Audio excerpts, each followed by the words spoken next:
नमस्कार, मैं हूं पंकज झा और आप मेरे साथ देख रहे हैं पार्टी पॉलिटिक्स। आज बात करते हैं कि आखिर अखिलेश यादव को हो क्या गया है। क्या उन्होंने अपना पॉलिटिकल गियर बदल लिया है?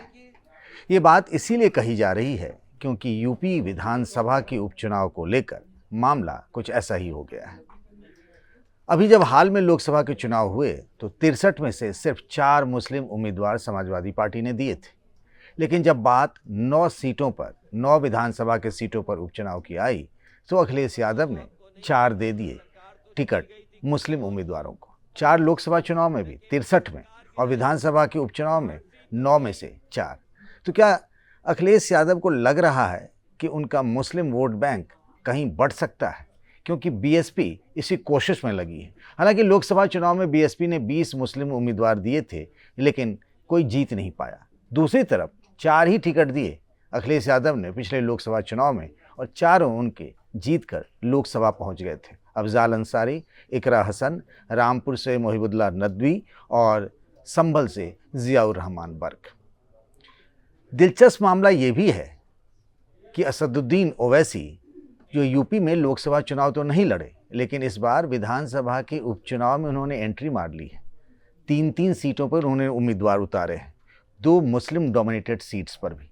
तो क्या अखिलेश यादव को लग रहा है कि जो बात ओवैसी कहते हैं कि समाजवादी पार्टी में मुसलमान सिर्फ दरी बिछाने के काम आता है, असली ताकत तो सिर्फ यादवों को है? कांग्रेस इस बार चुनाव नहीं लड़ रही है। हालांकि कहा तो जा रहा है कि इंडिया गठबंधन साथ साथ है। अखिलेश यादव ने सोशल मीडिया पर एक फ़ोटो भी अपनी और राहुल गांधी के साथ साथ की डाली है, लेकिन एक विकल्प खुला हुआ है मुसलमान वोटरों के लिए। क्या इस बात को अखिलेश यादव समझ रहे हैं कि मुस्लिम वोटों में बंटवारा हो सकता है? और इस वजह से और 2027 के विधानसभा चुनाव को देखते हुए अखिलेश यादव ने अपना पूरा पॉलिटिकल समीकरण ही बदल लिया है। जिस पीडीए में पी वो पिछड़ा कहते हैं, डी वो दलित कहते हैं और ए को लेकर वो बार बार बदलते रहे। कभी ए को वो अल्पसंख्यक यानी मुसलमान बता देते हैं, कभी ए को अगड़ा बता देते हैं और कभी ए को आधी आबादी यानी महिला बता देते हैं। लेकिन मामला अखिलेश के मन में कहीं ना कहीं 2 साल बाद होने वाले विधानसभा चुनाव को लेकर भी है और इसी वजह से उन्होंने कांग्रेस के लिए सीट नहीं छोड़ी। अगर इस बार वो कांग्रेस को 3 या 4 सीटें दे देते तो हो सकता था कि 2027 के विधानसभा चुनाव में कांग्रेस उनसे ज़्यादा सीटें मांग लेती, 150 तक की दावे कर सकती थी, क्योंकि दोनों पार्टियां मिलकर एक बार विधानसभा चुनाव लड़ चुकी है। तब 111 सीटों पर कांग्रेस लड़ी थी और इसका खामियाजा भी समाजवादी पार्टी को भी भुगतना पड़ा था। अब बात आते हैं मुस्लिम वोटर पर, जो यूपी में 20% मुस्लिम वोटर है।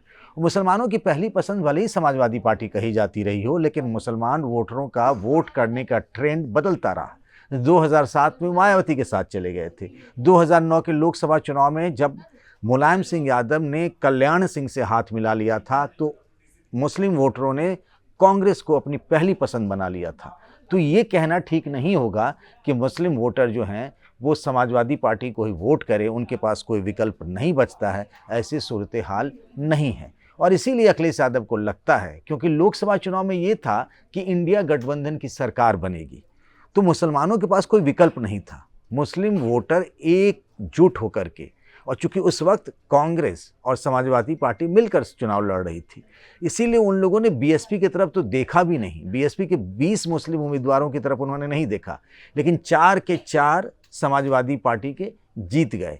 उस वक्त राजनीतिक समीकरण, राजनीतिक हालात अलग थे, लेकिन विधानसभा का उपचुनाव का खेल बड़ा अलग होता है आम चुनाव से।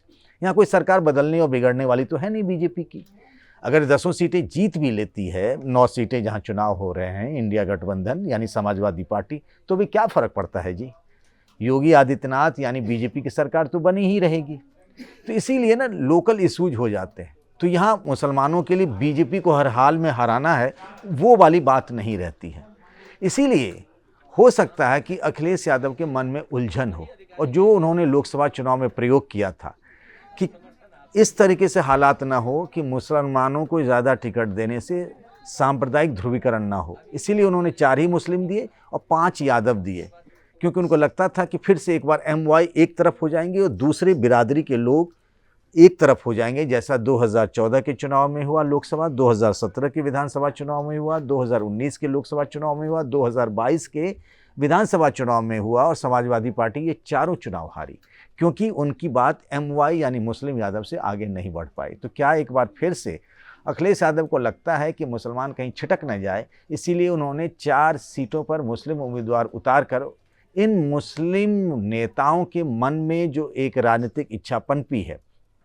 आपको एक बात बताऊं कि लोकसभा चुनाव में जब समाजवादी पार्टी ने अच्छी जीत हासिल कर ली, रिकॉर्ड जीत थी, तब कई बार ये बात उठा कि इस बार अखिलेश यादव ने बहुत कम मुस्लिम नेताओं को टिकट दिया है। पहली बार हुआ कि उन्होंने 4 ही नेताओं को टिकट दिया था। ये बात जो मुस्लिम वोटर हैं, मुस्लिम नेताओं, उनकी बीच में बहुत घूमी, लेकिन तब विकल्प था नहीं। बीजेपी को हराना एकमात्र उद्देश्य था। उसके बाद जब समाजवादी पार्टी ऑफिस लखनऊ में अखिलेश यादव से मुस्लिम नेताओं की बैठकों का दौर शुरू हुआ, तो लोगों ने अपनी बात रखी कि भाई हम आपको वोट देते हैं, आपकी पार्टी को जिताते हैं, तो हमको मिलता क्या है और हमको मिलेगा क्या।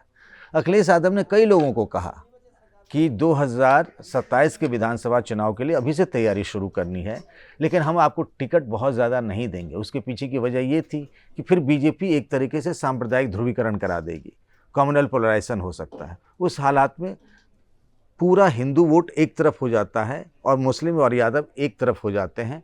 इस बात का खतरा है, अगर ऐसा हुआ तो फिर समाजवादी पार्टी की सरकार नहीं बन सकती। तो इसीलिए अखिलेश यादव मुस्लिम नेताओं को बार बार कहते रहे कि एक बार 2027 में सरकार बन जाएगी तो हम आपको कहीं ना कहीं एडजस्ट कर लेंगे। उसमें बहुत सारी चीज़ें होती हैं, आयोग होता है, बोर्ड होता है, इन सारी जगहों पे उनको आप अध्यक्ष, उपाध्यक्ष, सदस्य आपको बना सकते हैं, सलाहकार बना सकते हैं, बहुत सारी चीज़ें ऐसी कही गई उनको।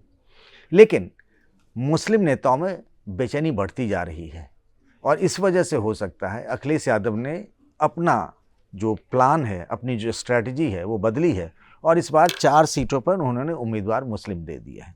इसमें तो कुछ ऐसे भी हैं जो मुस्लिम डोमिनेटेड सीट हैं, जैसे कि कुंदर की, जहाँ से 62% मुस्लिम वोटर हैं, तो उन्होंने इस बार हाजी रिजवान को टिकट दिया है। लेकिन फूलपुर, जहाँ पर मुसलमानों की बहुत अच्छी आबादी नहीं है, बहुत अच्छे वोटर नहीं है, इसके बावजूद भी उन्होंने मुस्तफ़ा सिद्दीकी को फूलपुर से चुनाव लड़ा रहे हैं। सीसामऊ, वहाँ तो इरफान सोलंकी जीते थे, वो जेल चले गए, उनको सज़ा हो गई, इसीलिए वहाँ उपचुनाव हो रहा है, तो उनकी पत्नी नसीम सोलंकी को दे दिया। मीरापुर से उन्होंने संबुल राणा को टिकट दिया है, जो कि कादिर राणा के जो बीएसपी के बड़े नेता रहे, सांसद रहे, विधायक रहे, एमएलसी रहे, उनकी बहू। और ये इसमें एक दिलचस्प मामला है, आपको बताऊं कि ये मुनकाद अली जो बीएसपी के राज्यसभा सांसद रहे हैं, भी कोऑर्डिनेटर हैं, उनकी बेटी हैं और कादिर राणा की बहू हैं।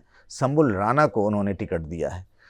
तो अब सवाल ये है कि ओवैसी के लिए एक मौका हो सकता है ये बताने और कहने का कि देखो हम अगर आए हैं 3 सीटों पर उपचुनाव लड़ रहे हैं असदुद्दीन ओवैसी, और इसीलिए असदुद्दीन ओवैसी अगर इस चुनाव प्रचार में आते हैं और ये कहते हैं कि हमारे दबाव के कारण अखिलेश यादव को इतने सारे सीटों पर यानी 4 सीटों पर मुस्लिम उम्मीदवार उतारना पड़ा है, तो एक दबाव बन सकता है अखिलेश यादव पर। और अगर मुस्लिम नेताओं को उन्होंने ज़्यादा टिकट देना शुरू किया तो फिर उनका पीडीए का फार्मूला भी गड़बड़ हो सकता है। इस बार के लोकसभा चुनाव में उन्होंने दलित जाति के, दलित बिरादरी के नेताओं को काफ़ी टिकट दिया था और गैर यादव पिछड़ों को काफ़ी टिकट दिया और उसका फ़ायदा भी हुआ। पहली बार समाजवादी पार्टी को कामयाबी मिली। अगर फिर से अखिलेश यादव एमवाई पर लौटते हैं, जैसा दिख रहा है इस बार 4 मुस्लिम नेताओं को टिकट देने का, तो क्या इसका नुकसान हो सकता है उन्हें? हमारा सवाल भी कुछ इसी तरीके का है। हम आपसे ये जानना चाहते हैं कि अखिलेश यादव ने जिस तरीके से 9 में से 4 टिकट मुस्लिम नेताओं को दिया है, क्या आपको लगता है कि अगर 2027 के विधानसभा चुनाव में अखिलेश यादव का यही ट्रेंड रहा तो फिर से यूपी में सांप्रदायिक ध्रुवीकरण हो सकता है बीजेपी के सामने? और इसका नुकसान क्या समाजवादी पार्टी को हो सकता है, या समाजवादी पार्टी को आपको लगता है कि इसका फ़ायदा होगा? हमें आपकी राय का इंतज़ार रहेगा। तब तक अपना ख्याल रखिएगा। नमस्कार।